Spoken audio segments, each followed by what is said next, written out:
ഇനി ട്രൂപ്പിലേക്ക് വേറെ ആളെ നോക്കിയോ, ഇവന് സിനിമയിൽ അഭിനയിക്കാൻ ഒരു ചാൻസ് കിട്ടിയിട്ടുണ്ട്. കൺഗ്രാറ്റുലേഷൻസ്, മലയാള സിനിമയുടെ കഷ്ടകാലം ആരംഭിച്ചളിയാ. വെൽക്കം ചെയ്യണം. നമുക്ക് പറയാം വെൽക്കം ലിസീണ. അപ്പോ ചടങ്ങ് തുടങ്ങല്ലേ അച്ഛാ? അത് മക്കളും കൊച്ചന്മാരും കൂടെ അയക്കും. ഞാൻ വേണേ വലുതുകാലം വെച്ച് തുടങ്ങിത്തരാം. എന്താ ബാക്കിയും കൂടെ പറ. Female lead in the movie. നീ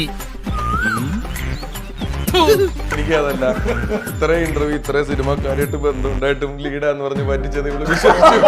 ഒരു റീ എൻട്രിക്ക് ശ്രമിക്കുമ്പോ ആരംഭത്തിൽ അപമാനം. പടത്തിന് ഒരു കോണ്ടസ്റ്റ് വെക്കുന്നുണ്ട് ബുക്ക് മൈ ഷോ, നിന്നെ കണ്ടുപിടിക്കുന്നവർക്ക് സമ്മാനമുണ്ട്.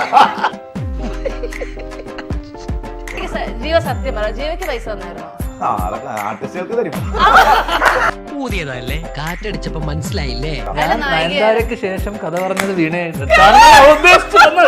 എടാ, അമേരിക്കയും സൊമാലിയും തമ്മിൽ ഒരുപാട് വ്യത്യാസമുണ്ട്, അറിയോ? നയൻതാരയ്ക്ക് ശേഷം കഥ പറഞ്ഞത് വീണയായിട്ട്. അപ്പൊ നീ വളർന്നതാണോ ഇവൻ നശിച്ചതാണോ?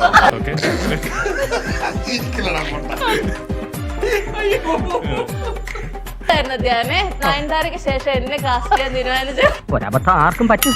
അത് എല്ലാ കയറ്റം കഴിഞ്ഞിട്ട് ഒരു ഇറക്കമുണ്ടെന്ന് പറയുന്നത്. പിന്നെ നാണക്കെടുത്തി. ഇതൊരു നടക്ക് പോണ കേസല്ല.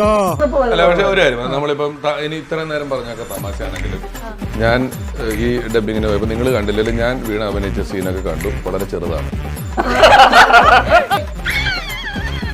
എന്താ ചിരിക്കണേ? ചിരിക്കാൻ മാത്രമുള്ള തമാശ ഒന്നും അതിലില്ല. ഞാനൊന്ന് കരഞ്ഞോട്ടെ കേട്ടോ.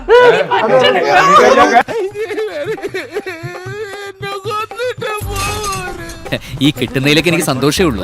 ഇനിയും കിട്ടാൻ വേണ്ടി ഞാൻ പ്രാർത്ഥിക്കാം. ഇവന്റെ ഇന്റർവ്യൂ വിറ്റ് മാത്രം MG റോഡിൽ 5 ഏക്കർ മാർക്കറ്റിൽ 5 മുറി കടവെളുതു, 3-4 വീട് കെട്ടി. ഇതെല്ലാം ആ മിണ്ടാപ്രാണികളുടെ കാശുകൊണ്ടാ നിങ്ങൾ താമസിക്കുന്ന വീട് ഉൾപ്പെടെ. ഇങ്ങനെ പോലും മാസം 2 ഇന്റർവ്യൂ മിനിമം കിട്ടും. നീ കുറെ നേടുന്നുണ്ടല്ലേ. പൊതുജനങ്ങളുടെ ശ്രദ്ധയ്ക്ക് 2 ദിവസത്തിനകം ഞാൻ കൂടുതൽ ശക്തി ആർജിച്ച് ഇവിടെ തിരിച്ചെത്തുമെന്ന് ഊന്നി പറയുകയാണ്.